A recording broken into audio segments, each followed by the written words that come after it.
নজর রাখবো পরবর্তী সংবাদে। আবারও নেশার বিরুদ্ধে এবার রুখে দাঁড়াচ্ছে জনগণ। সেই ছবি ধরা পড়লো তেলিয়ামুড়া থেকে। তবে সেক্ষেত্রে কি বলা যায় যে পুলিশের উপর এবার আস্থা হারাচ্ছে জনগণ, যার কারণে এবার বাধ্য হচ্ছেন তারা নেশার বিরুদ্ধে নিজেরাই এবার রুখে দাঁড়াতে?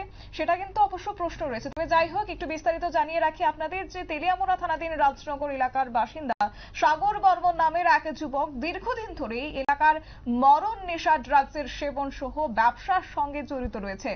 পূর্বেও একাধিকবার ওই যুবককে তেলিয়ামুড়ার বিভিন্ন এলাকা থেকে পুলিশ আটক করেছিল, কিন্তু প্রতিবারই এই সাগর বর্মন জামিনে মুক্ত হয়ে স্বাভাবিক জীবনে ফেরার বদলে পুনরায় মরণ নেশা ড্রাগসের সেবন এবং বিক্রির পথ অনুসরণ করছেন। স্থানীয়দের অভিযোগ, সাগর বর্মনকে এই ড্রাগসের ব্যবসা করার ক্ষেত্রে তার মা অনিতা বর্মন সম্পূর্ণভাবে সহযোগিতা করছে। অবশেষে মঙ্গলবার এলাকার স্থানীয় লোকজন ড্রাগস বিক্রি করার সময় সাগর বর্মনকে হাতে নাতে পাকড়াও করে। অভিযোগ রয়েছে যে এদিনের এই ঘটনার জেরে সাগর বর্মন এবং তার মা অনিতা বর্মন মঙ্গলবার রাতে একই এলাকার বাসিন্দা তার এক নিকট আত্মীয় তথা প্রতিবেশী মহিলার উপর আক্রমণ সংঘটিত করে। পরবর্তীতে সাগর এই বারবারন্তে অতিষ্ঠ হয়ে রাজনগর এলাকা সচেতন জনগণ সংঘবদ্ধভাবে ড্রাগসের নেশার সঙ্গে যুক্ত সাগর বর্মনকে পাকড়াও করে তেলিয়ামুড়া থানায় খবর দিয়ে তেলিয়ামুড়া থানার পুলিশের হাতে তুলে দিয়েছে। কি রয়েছে বিস্তারিত শুনুন।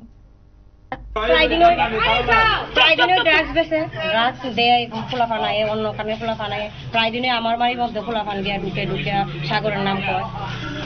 তারপর আমি কিছু শব্দ করি না। আজকে যে অন্য ফুলাফান দিতে পাড়ার ছেলেরা ধরছে, গার্জেনও জড়িত আছে মনে হয়।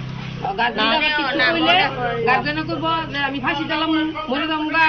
আর আমরা সবাই মিলে ভাবছিলাম তালা দিলামো, এরা কিছু তালা যদি দিলে চুরি টুরি হয় তাহলে আপনার গার্জেনের উল্টা সবাই কতদিন ধরে হইতেছে? অনেকদিন ধরে, প্রায় 8-10 বছর।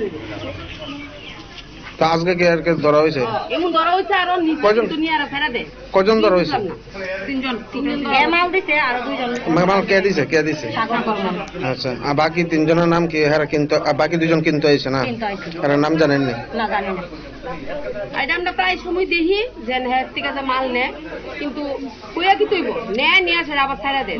আচ্ছা, মার নাম কি? সাগরের মার নাম কি? বাবার নাম?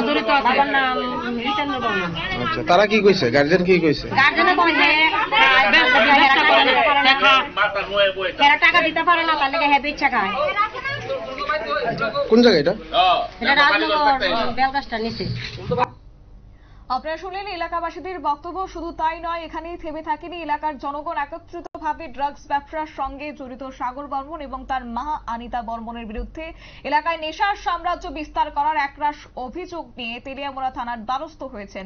এমনকি স্থানীয়দের অভিযোগ বলে পুলিশ সাগর বর্মনকে নিজেদের হেফাজতে নেয় এবং পুলিশ এলাকায় গিয়ে স্থানীয়দের অভিযোগ শুনে নেশার সঙ্গে জড়িতদের বিরুদ্ধে উপযুক্ত কঠোর ব্যবস্থা গ্রহণের আশ্বাস প্রদান করেন।